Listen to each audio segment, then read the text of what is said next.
काही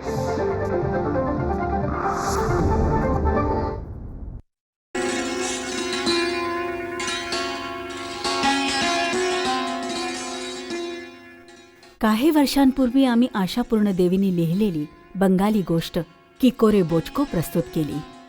तू खरं नाही सांगितलंस तर मी तुला खूप मारेन. बोल. मी तर खरंच बोलले होते बाबा. जे ऐकलं होतं तेच तर बोलले मी. आईला विचारा, तुम्ही सर्व जे बोलायचात ते मी ऐकायची. तेच तर बोलले मी. तेच खरं बोलण्यावर आई रागावली आता. आणि तुम्ही बोलताय की खरं बोल. मग आई पण हेच म्हणते खरं बोल. रुमा आंटी पण हेच सांगते. मास्टर पण हेच सांगतात. मी काय बोलू बाबा? तुम्हीच सांगा. काय खरंय आणि काय खोटंय? मी कसं ओळखू बाबा? कसं समजेल कोणतं खरं खोटंय आणि कोणतं खरं खरं? तुम्हीच सांगा बाबा. मी कसं ओळखू? आम्ही मोठे ही अपेक्षा ठेवतो की आमची मुलं इमानदार होत, सत्यवादी होत, सभ्य होत आणि याचकरता आम्ही त्यांना शिक्षित करतो. पण वास्तवात जीवनामध्ये हा आदर्श आम्ही ठेवतो का? आशादेवी आज आमच्यात नाहीयेत, पण आजही त्यांच्या गोष्टी, आठवणी आमच्या स्मृतिपटलावर अंकित आहे. तर प्रस्तुत आहे त्यांची एक नवीन गोष्ट, गोद भर गई.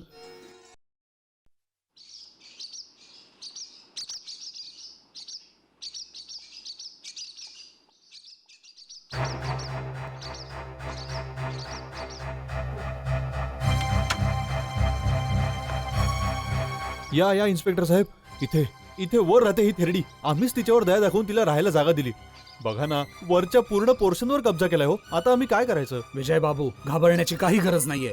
आपण कोर्टाची ऑर्डर घेऊनच आलेलो. तिला आत्ताच्या आत्ता घराबाहेर काढावं लागेल. तुम्ही आत चला. चला चला. या सर, आत या. या.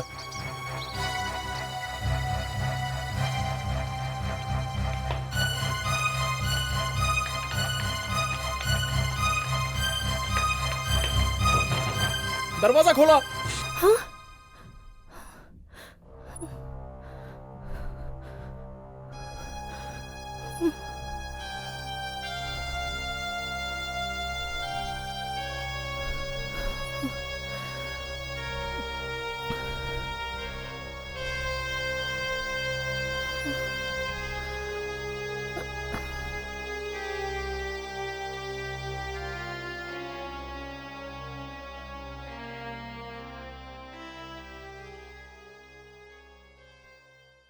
कोणास ठाऊक, उद्या कदाचित या वास्तूला, ह्या खोलीला, ह्या सगळ्या गोष्टींना सोडून जावं लागेल.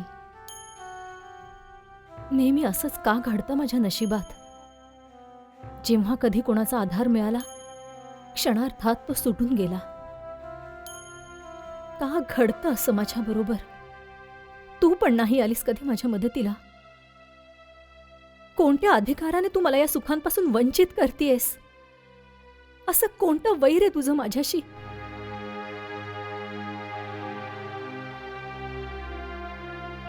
उद्या सकाळी हे सगळं तुझं होईल.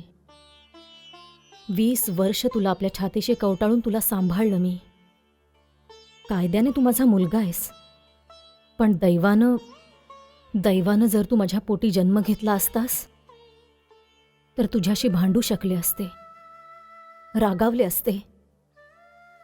तेव्हा या अधिकाराचा त्याग करताना माझ्या इतका आनंद कोणालाही झाला नसता. असं काय उरलंय शकुंतला या घरात, जे हिरावून जाण्याच्या भीतीनं तू तुझ्या जगाला एका खोलीत साठवून ठेवलंयस? या घराच्या बाहेर पडून किती वर्ष झाली तुला? रात्रंदिवस जी स्वप्न पाहतेस, आज ना उद्या ती नक्की खरी होणार आहेत. विझलेल्या दिव्यातून कोणत्या किरणांची आशा आहे तुला? काहीच तुझ्याबरोबर नाही जाणार आहे. आयुष्याची 22 वर्ष कमी नसतात. जे नशिबात होतं ते मिळालं, पण जे नाही आहे ते नाहीच मिळणार. या घराच्या बाहेरचं जे जग आहे ते बघायची कधीच इच्छा होत नाही. जर जीवनाचे सगळे बंध तोडून टाकलेत तर मृत्यूच्या व्यतिरिक्त आता कोणाची वाट बघतेस?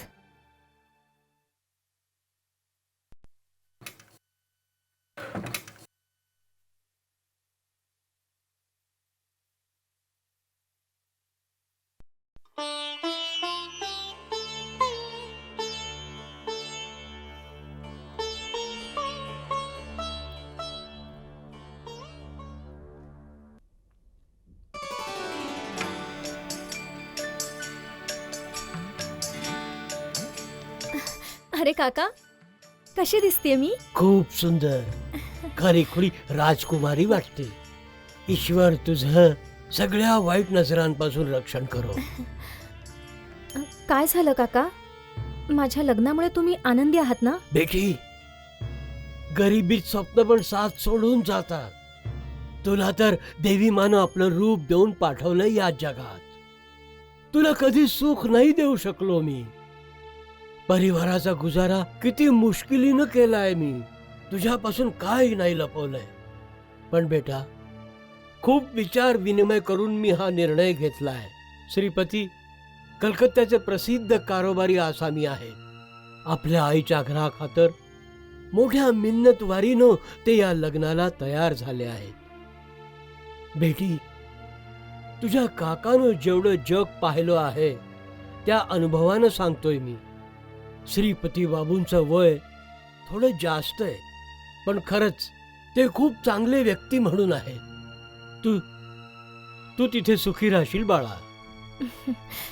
काका, तुम्ही नेहमी माझ्या सुखांचाच विचार कराल. मला फक्त एवढंच माहिती आहे की तुम्ही जेव्हा कधी माझा विचार करता, माझ्या भल्याचाच करता. तुमच्या कोणत्याच निर्णयावर माझी कोणतीच तक्रार नाहीये. सुखी हो बेटा. सुखी रहा, औक्षवंत व्हा. हे घे तुझं सुनमुख. नीट सांभाळून ठेव. तुझ्या मुलाच्या सुनमुखाच्या वेळी उपयोगी पडेल. या घराच्या प्रतिष्ठेची पूर्ण काळजी घे. नीट रहा. मला कुरबूर अजिबात आवडत नाही. माझी पूजा अर्चा, माझी अंघोळ, माझं जेवण सगळ्याची नीट काळजी घे. आणि एक गोष्ट कधीही विसरू नकोस. हे तुझ्या काकांचं घर नाहीये. हे तुझ्या पतीचं घर आहे. तुझ्या काकांना तुमच्या गल्लीत 4 लोकांपेक्षा जास्त कोणी ओळखत नाही, पण आम्हाला इथे पूर्ण कोलकाता ओळखतं. म्हणूनच आपल्या काकांच्या घरी वारंवार येण्या जाण्याच्या फंदात पडू नकोस. मी आपल्या खोलीत आहे आई. श्रीपती, काय आई? बहुमा खूप सुंदर आहे. अनेक वर्षांनी या घराचं भाग्य उजळलंय. बहुमा, तू कधीच तुला आई नाही असं समजू नकोस. तू एकटी नाहीयेस. जा. होय आई.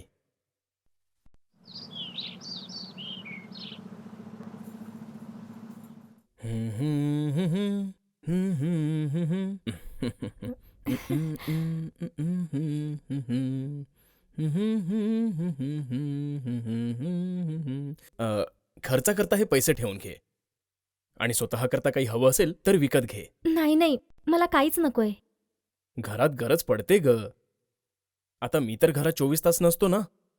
कामाच्या निमित्ताने नेहमी बाहेर पण जाणं येणं करावं लागतं. उद्या तुला अजून काही पैसे देईन, ते सुद्धा तू ठेवून घे. मला नाही आवडणार कुणा दुसऱ्याकडे तुला हात पसरावे लागतील. घे.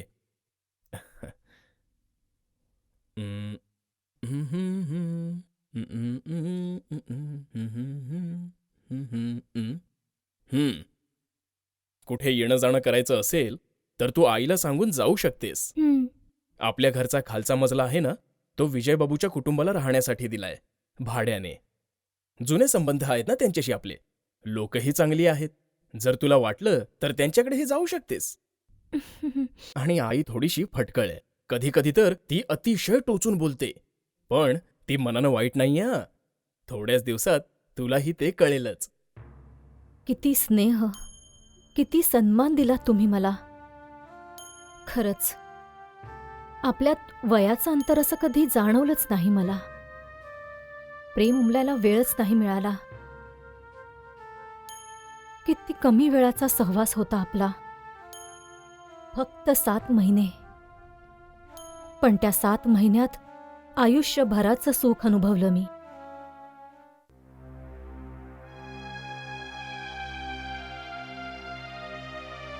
यांना डबल न्यूमोनिया झालाय.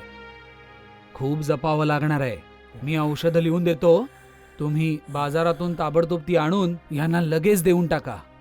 डॉक्टर बाबू, हां, माझा एकुलता एक मुलगा आहे. तुम्ही पैशांची काळजी करू नका. फक्त उपचारात कसर ठेवू नका. राणीमा, तुम्ही बिलकुल काळजी करू नका.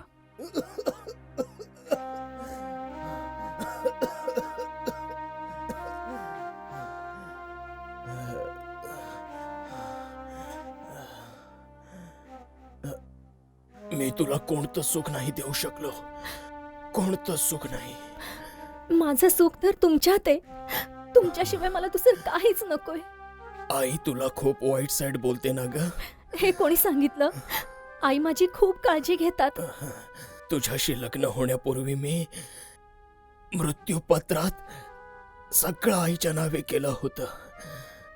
कधी विचारच नाही केला होता की जीवनात तुझी पण भेट होणार आहे.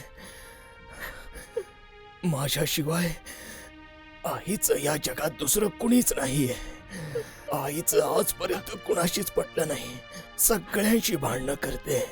तुझ्याशिवाय कोणी पण नाही सांभाळू शकत आईला. मला विश्वास आहे तू म्हाताऱ्या आईला वाऱ्यावर नाही सोडणार. बस मला थोडंसं बरं वाटू देत. मग मृत्यूपत्रात बदल करून सगळं काही तुझ्या नावे करून घेऊया. हे असं काय बोलताय तुम्ही आज? तुला माहित नाहीये, हे मानवी जीवन कमळ पुष्पावरील थेंबाप्रमाणे असतं. कधी असणार, कधी नसणार, कुणास ठाऊक. नकोय मला कोणतीही संपत्ती. तुम्ही बरे व्हा, देवाकडे हीच प्रार्थना आहे. तू खूप भोळी आहेस का? पण हे जग इतकं सरळ नाहीये. इथे लोक माणसात माणूस पण नाही, त्याची प्रतिष्ठा पाहतात. मी तुला कोणाच्याही पुढ्यात हात पसरू देणार नाही. बस एक वचन दे मला. तुम्ही जे सांगाल तेच करेन मी. जर माझं काही बरं वाईट झालं तर तू म्हाताऱ्या आईला वाऱ्यावर नाही सोडणार. नेहमी तिची काळजी घेशील. तुझ्याशिवाय आईला कोणी सहन नाही करू शकणार. वचन दे, वचन दे मला ग. वचन दे, वचन दे शकू मला.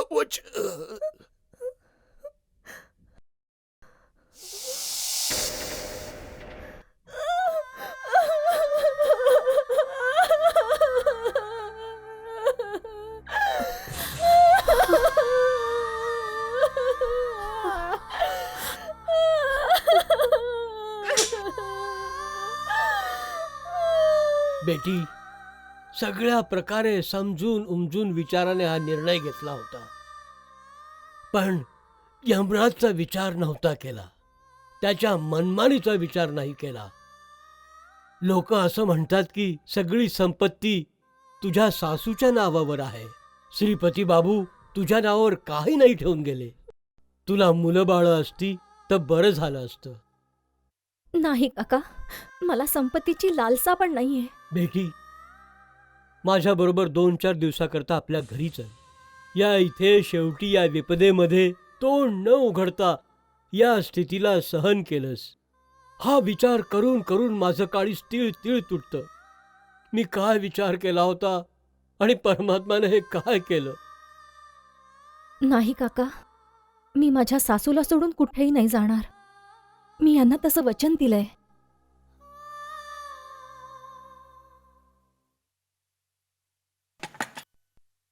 हे काय, तू भातावर तूप नाही सोडलंस? मी तुला बजावलं होतं ना, हे तुझ्या काकाचं घर नाहीये. मी आत्ता घेऊन येते. राहू दे आता. आज मी असंच जेवते. उद्या लक्षात ठेव. माझी हे आपलं भाडं. अरे तुझी एवढी हिंमत, तू स्वयंपाकघरात आलास? बाहेर निघ, बाहेर निघ आधी. मी हे भाडं द्यायला आलो होतो. बहुमाकडे दे. आजपासून बहुमाच सगळं बघ. बहुमा,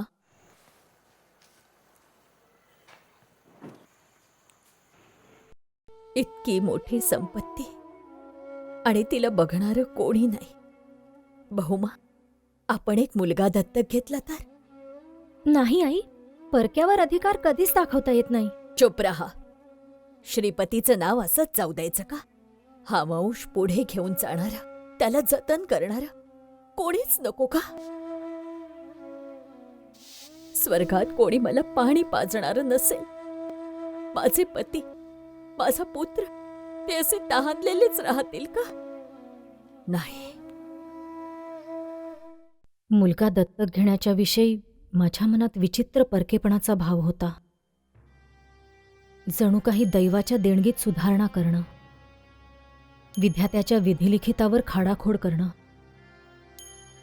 आईंना मी खूप समजवण्याचा प्रयत्न केला, पण त्यांना नाही समजावू शकले. एका वृक्षाची मुळं दुसऱ्या वृक्षाच्या मुळांबरोबर एकरूप नाही होऊ शकत.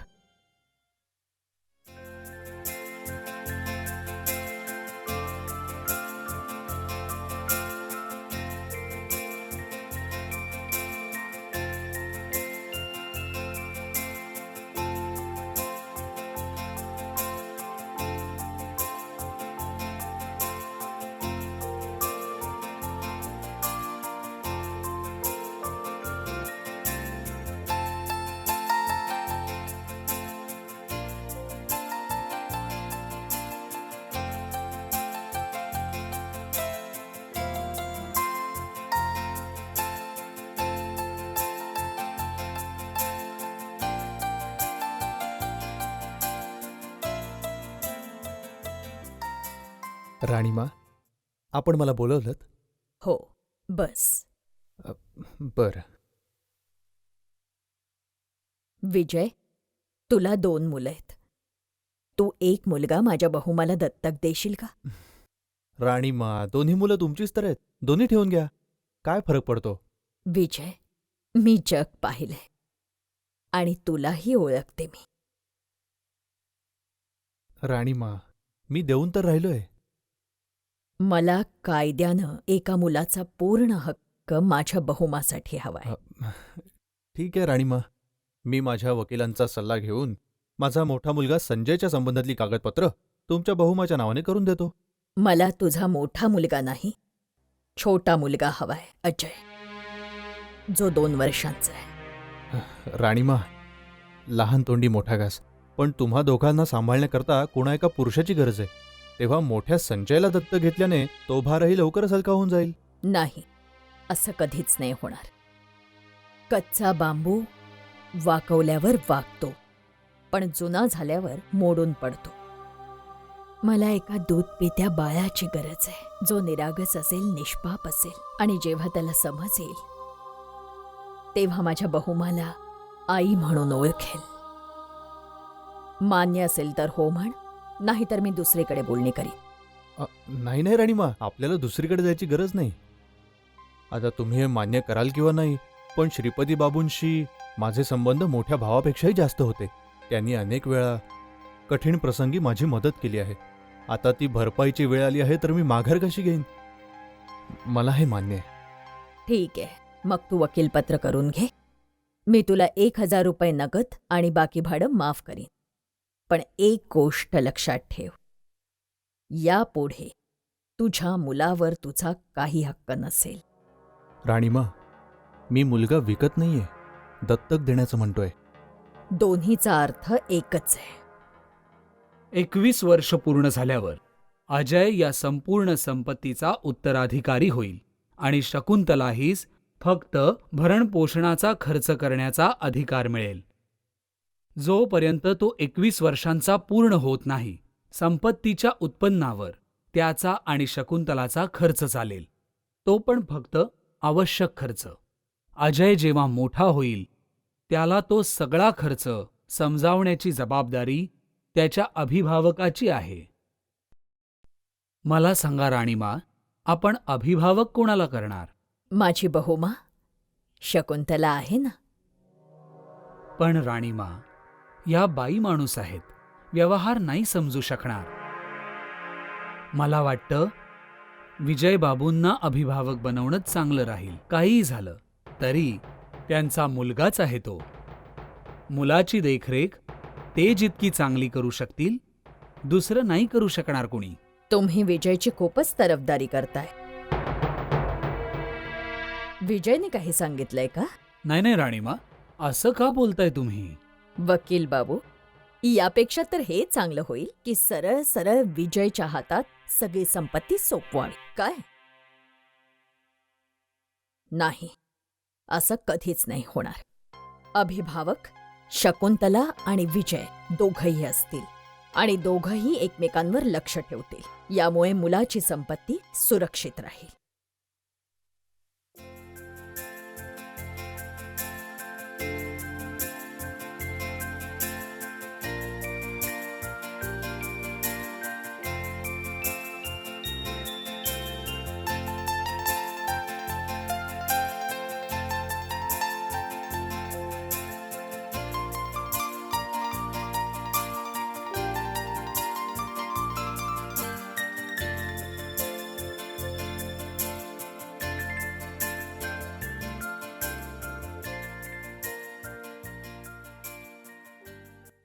सर्वनाशापेक्षा चांगला अर्धनाश, हा विचार करून वकील साहेब काही नाही बोलले.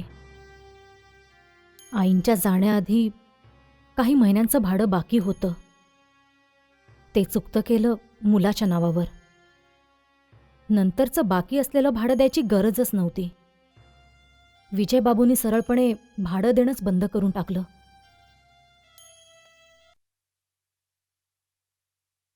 विजयबाबू, तुमचं गेल्या 2 महिन्यांचं भाडं बाकी आहे. शकुंतला देवी, मुलाचा अभिभावक मी आहे. मुख्य अभिभावकही म्हणू शकता.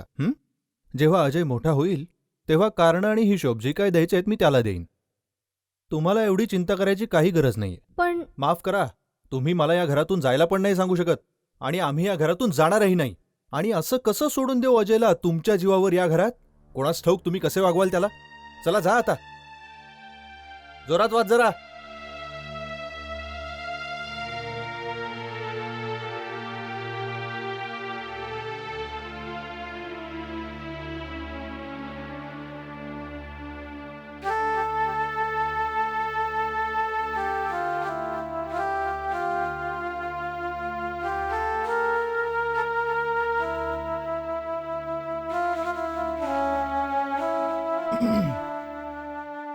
नमस्कार शकुंतला देवी. लहान तोंडी मोठा घास. पण घराचं भाडं गोळा करणं, बँकेचे व्यवहार, हिशोब ही सगळी उगाचची धावपळ आहे हो. आता अनोळखी लोकांना भेटणं, त्यांच्याशी बोलणं, ही सगळी काही चांगल्या घरातल्या बायकांची कामं नक्कीच नाहीयेत. मी तर म्हणतो की सगळी कामं माझ्यावर सोपवा आणि देवपूजेवर जास्त लक्ष द्या. आता अजयचा गार्डियन या नात्याने माझं पण तर हे कर्तव्य आहेच की. अजयचे गार्डियन तर आपण दोघंही आहोत. हो हो, ते तर आहेच, मला माहिती आहे. आता राणीमा जिवंत असत्या तर वेगळी गोष्ट होती. मी हे सगळं तुमच्यावर कसं सोडून देऊ? आपण धीर धरा. अजय जेव्हा 21 वर्षांचा होईल तेव्हा मी त्याला सगळा हिशोब देऊन टाकेन. ठीक आहे, चला येतो.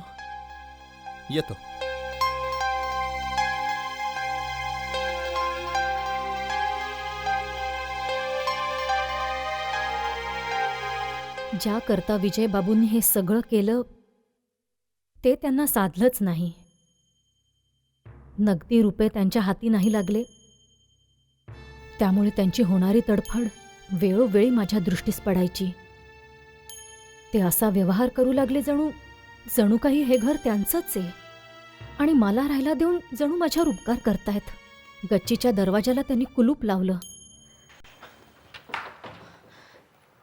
हा दरवाजा का बंद केला तुम्ही? तुम्ही एकट्या एवढ्या मोठ्या घरात काय करणार नाही का? मला नाही वाटत तुम्हाला 2 खोल्यांव्यतिरिक्त जागेची गरज आहे. आणि आम्हाला अजयच्या या घरावर लक्षही तर ठेवायचं आहे. येतो.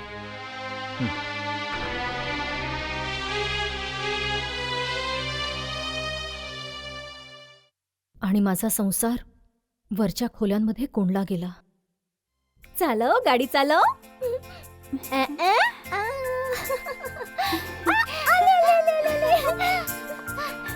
चालव. अजयच्या दूध प्यायची वेळ झालेली आहे. मी याला घेऊन जाते. हा,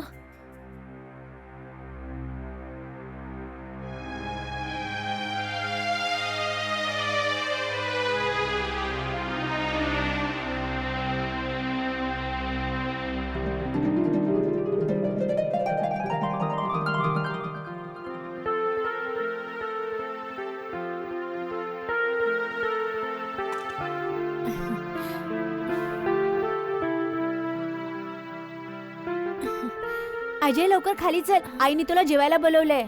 चल.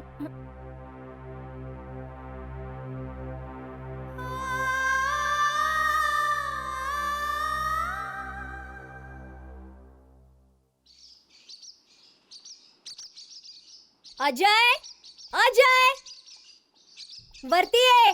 संजय दादा, आई मला बोलवते, मी जरा जाऊन येतो. ती तुझी खरी आई थोडीच आहे. तुला तिच्याकडे फक्त सांभाळायला ठेवलंय. चल खेळ.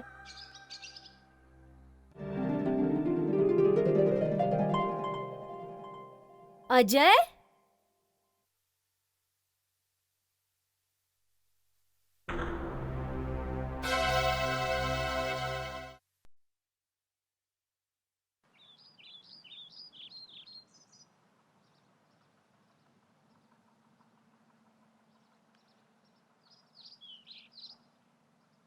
माझ्या अजयने सिगरेट प्यायला सुरुवात केलीये. काय झालं?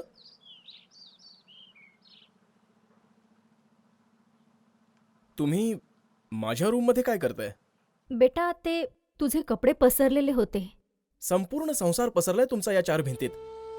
इथल्या इथे राहून तुमचा जीव नाही गुदमरत. किती वेळा सांगितलंय की काही दिवसांकरता कुठेतरी बाहेर फिरून या, पण तुम्ही पण अशा आहात की माझं काही ऐकतच नाही. हे पहा, दार्जिलिंगला जाऊन या, मी तिकीट बुक करून देतो. तू मला तुझ्यापासून दूर जायला का सांगतोयस? माझ्याकरता नाही, मी तुमच्याकरता सांगतोय. एकाच जागी राहून राहून वेळ थिजून जातो आणि तुम्ही काळाबरोबर पुढे जाण्याकरता घाबरता कशाला? हे घर कुठे पळून जाणार नाहीये, सगळं इथेच राहणार आहे. बस तुम्ही काही दिवसांकरता इथून बाहेर पडाल तर तुमच्याकरता चांगलं होईल. नाही नाही, मी नाही जाणार. मी या घरापासून दूर नाही जाणार. तुमच्याशी तर बोलणंच बेकार आहे. जे करायचे ते करा.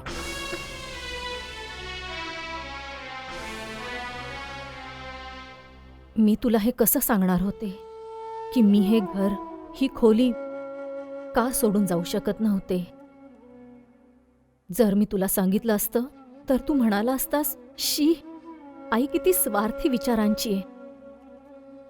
मला माहीत होतं, जर मी हे घर सोडून बाहेर कुठे गेले असते तर परत आल्यावर ही खोली माझी राहिलीच नसती.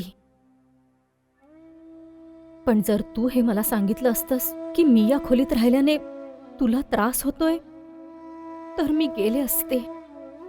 मी आणखीन करू तरी काय शकले असते?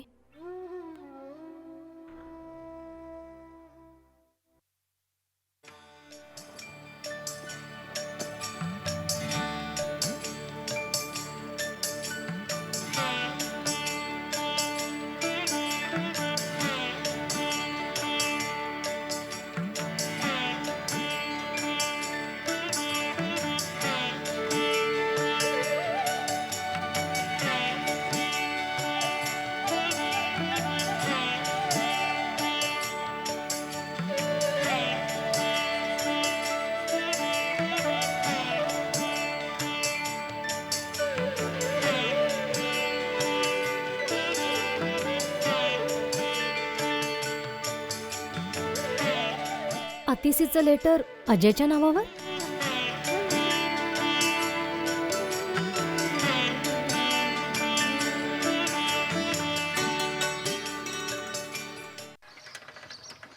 बस बस, थांबा थांबा.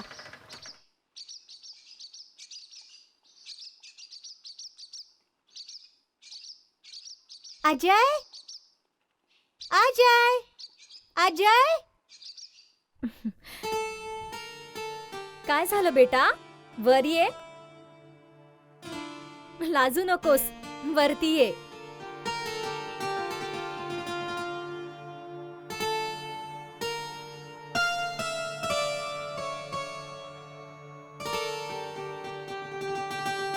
ये बेटा, किती वेळ बाहेर उभी राहिली असतीस? थोडा वेळ बस. नाही नाही, ठीक आहे. अगं बस बस. तू माझ्या मुलाची दोस्त आहेस, माझ्या मुलासारखीच आहेस. अशीच निघून गेली असतीस तर मला वाईट नसतं वाटलं. नाही नाही, नमस्कार करते. खुश राहा. अगं तू हा, तू पण अगदी विचित्र आहेस. हा, ही नेहमी खालूनच आवाज देऊन निघून जाते, एकदाही वर येत नाही. मी काय इतकी वाईट आहे? तुझ्या मैत्रिणीशी माझी ओळख सुद्धा नाही करून देणार तू? नाही नाही, तसं काही नाहीये. आणि तुम्ही दिवसभर कामात बिझी असता. इथे वेगळी खोली सुद्धा नाहीये ना. सरळ झोपण्याच्या खोलीत आणणं मला काही बरं दिसत नाही. म्हणून मी मग काय झालं? एक ना एक दिवस हिला घरी यायचंच आहे ना? निघायचं. बरं मी येते. अच्छा.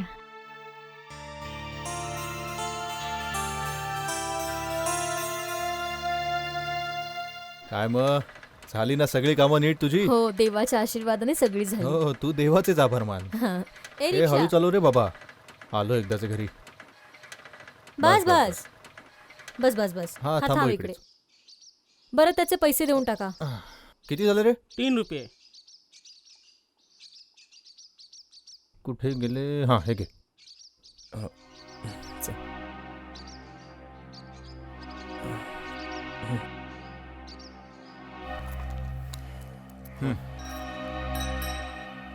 अहो, तुम्हाला काय दिसतं का नाही? काय? हां? त्या महाराणीच्या अशा वागण्याने आपला अजय आपल्या हातून निसटून जाईल. आजकाल ती या मुलीला आपल्या घरी रोज बोलवायला लागलीये आपल्या अजय करता. आणि तुम्हाला माहितीये, ही मुलगी आपल्या जातीची पण नाहीये. तू आधी आज चल मग बोलू आपण. अहो, आज 5 आठवडे झाले. हा माहितीये, मग? मी रोज या मुलीला जिन्यावरून उतरताना बघते. आज 5वा आठवडा आहे, या मुलीला मी या जिन्यावरून उतरताना बघितलंय. मला काही ही लक्षणं ठीक वाटत नाहीयेत. ती आपल्या अजयला आपल्यापासून तोडायची तर स्वप्न बघत नाहीये ना? तू कशाला काळजी करतेस? मी तिचं स्वप्न कधीही पूर्ण होऊ देणार नाही. अजयचा 21वा वाढदिवस जवळ येतोय. त्याच दिवशी तो सगळ्या वसियतीवर हक्क काबीज करायला अधिकृत होईल. त्यानंतर हिला या घरातून हाकलवूनच लावतो. तुम्ही बरोबर बोलताय. अजयच्या वाढदिवसाच्या दिवशीच त्याचं लग्न पक्क करून टाकू. ती शुभकांक्षी होती, अशी ती. अजयने कधी स्वतःच्या तोंडून नाही सांगितलं, पण मी समजून होते. आई वडिलांचा हाच प्रयत्न असतो, आपल्या अनुभवाने नीट विचार विनिमय करून मुलीची निवड करावी, जेणेकरून त्यांचा संसार सुखाचा होवो. मुलं जर त्यांना त्यांच्या जबाबदारीतून मुक्त करत असतील तर त्यांना विरोध करायचं काहीच कारण नसतं.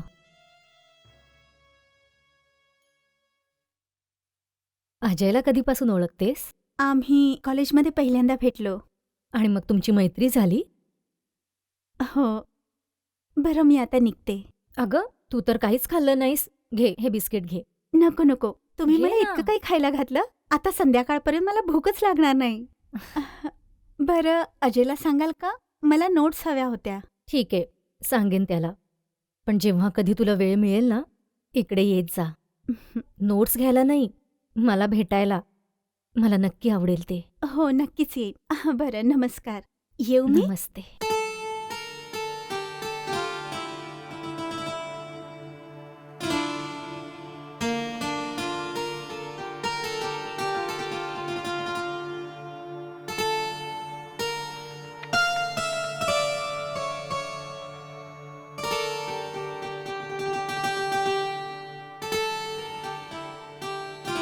अजय बेटा. तुम्ही काही हवंय का? हो, ते तुझा अभ्यास कसा काय चाललाय? मी कधी फेल नाही झालो. मग सरळ यावर्षीही फर्स्ट क्लास येईन. खूप बरं वाटलं मला हे ऐकून की तू सिगरेट ओढणं सोडून दिलंस. मला कधी सिगरेटची सवयच लागली नव्हती. अशा सवयी कधी लागायलाच नकोत. बेटा, तुझी ती मैत्रीण ना अतिसी, ती आजकाल घरी नाही येत.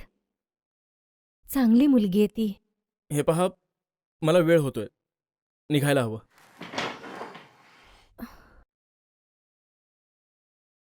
ऐक.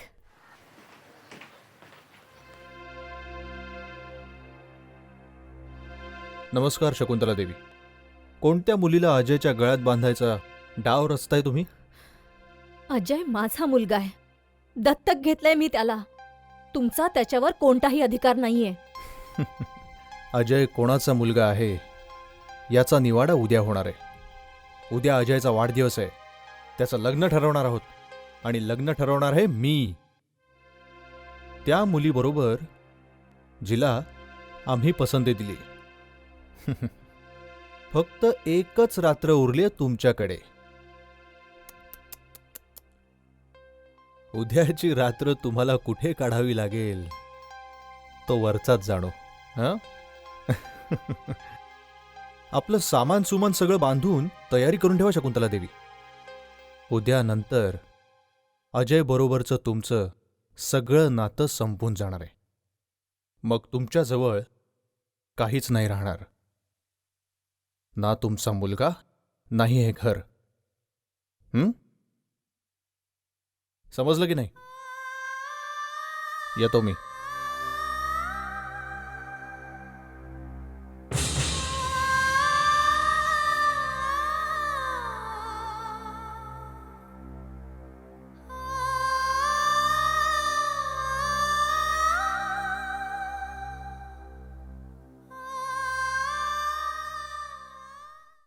कदाचित माया करण्यात कमी पडले मी.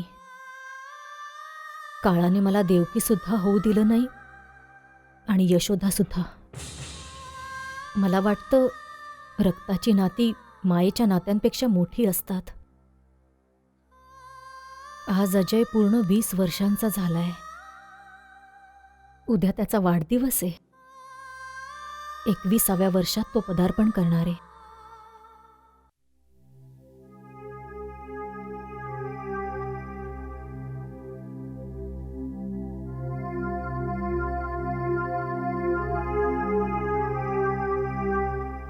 दिव्याणी, तू बाहेर का उभी आहेस? आज अजय आपल्याबरोबर कालीघाटला का नाही आला? बोला. दिव्याणी, तू विनाकारण घाबरतेस. त्याच्या त्या मैत्रिणीविषयी तू कसले तरी विचार करत होतीस. अजय त्याच मुलीच्या घरी गेलाय. तिचे वडील वकील आहेत आणि तो तर माझाच मुलगा आहे ना. शकुंतलेला घरातून काढण्याबद्दल काही सल्ला घ्यायला गेला असेल. बरोबर आहे ना? अरे अजय, अजय जरा इकडे ये रे. ये बेटा. ये बेटा.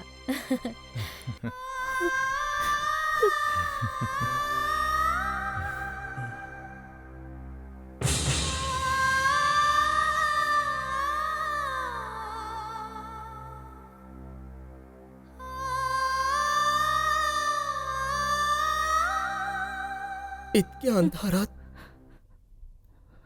का उभी आहेस आई? आता सगळा अंधार दूर झालाय आई. मला माफ कर.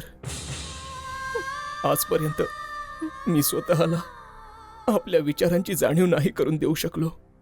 काय करणार? असमर्थ होतो. 21 वर्षांचा नव्हतो झालो ना.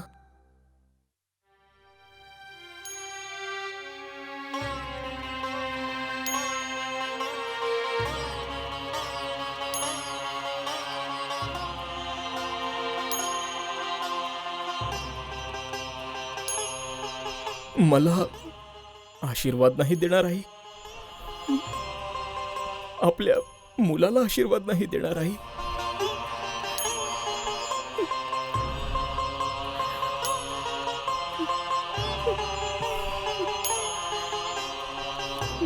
आई, आपण कालीघाट दक्षिणेश्वरला पूजा अर्पित करायला नाही जाणार? खरंच जाऊ.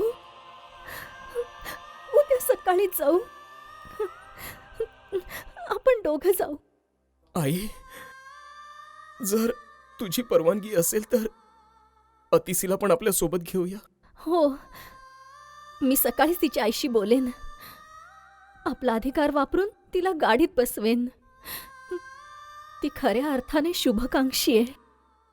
ती बरोबर असणं फार महत्वाचं आहे. माझी लाडकी आई. आई, तू खूप चांगली आहेस. बरं आई, मी त्या लोकांना नोटीस देऊन आलोय. सांगून टाकले मी त्यांना की आजपर्यंत जे केलं ते केलं, पण आता हे नाही चालणार. माझ्या आईला भोळी समजून आपली खूप मनमर्जी केली त्यांनी. आता हे सगळं मी मुळीच सहन नाही करणार. आता तू सुद्धा ते जुने दिवस विसरून जा. उद्यापासून सगळं काही तुझ्या मुलाच्या हाती असेल आई. माझ्या हाती असेल.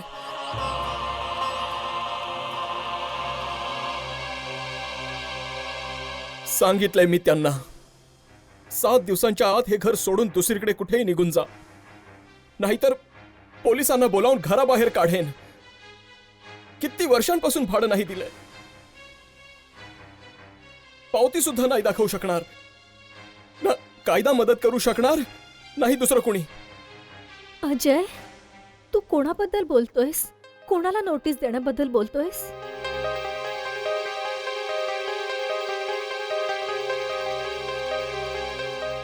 आपल्या खाली राहणाऱ्या भाडेकरूंना.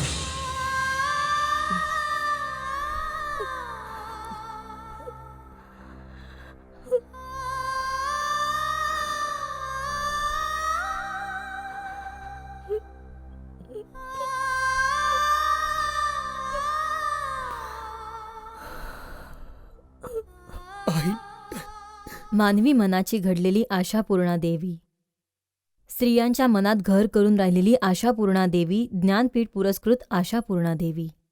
हा परिचय आपल्या सगळ्यांनाच माहीत आहे. पण आशापूर्णा देवी आहे कोण, ती काय सांगते? फार मजेदार गोष्ट आहे की त्या साधारणशा गोष्टीला 3 पानाच्या छोट्याशा कथेत अशा प्रकारे सांगतात की जगाचं दुःख, वेदना, सुख पण समावून घेतलं जातं. सगळ्यात महत्त्वाची गोष्ट ज्यामुळे त्या महान ठरतात की आशादेवी सगळ्या त्या शिक्षे दीक्षेच्या उहापोहापासून दूर असूनही जीवनाला इतक्या गोड रीतीनं, इतक्या सकारात्मक रीतीनं आपल्या समोर ठेवतात की त्याचा गोडवा आपल्या मनात झिरपत राहतो. तुम्हाला कोणताही उपदेश देत नाही, कुठलंही समाधान देत नाही, फक्त घटना आपल्यासमोर प्रदर्शित केल्या जातात आणि तुमच्या डोळ्यातून चक्क अश्रुधारा वाहतात. तुमच्या मनातील भावना उचंबळून येतात. हीच आशापूर्णा देवींची माझ्या मताप्रमाणे त्यांचं सफल होण्याचं गमक ते हेच आहे की त्या आपल्या सगळ्यांच्या मनाची महाराणी आहे असं म्हणेन मी. जसं महाश्वेता देवींनी काल मला म्हटलं की कुसुम, शी वॉज अ ग्रेट रायटर. कथा कोणत्याही भाषेतील असो, ती फक्त मनाला भावली पाहिजे. जर तुम्हाला अशा काही गोष्टी माहिती असतील तर आम्हाला या पत्त्यावर पाठवा. Post bag number 16515, Mumbai 400026.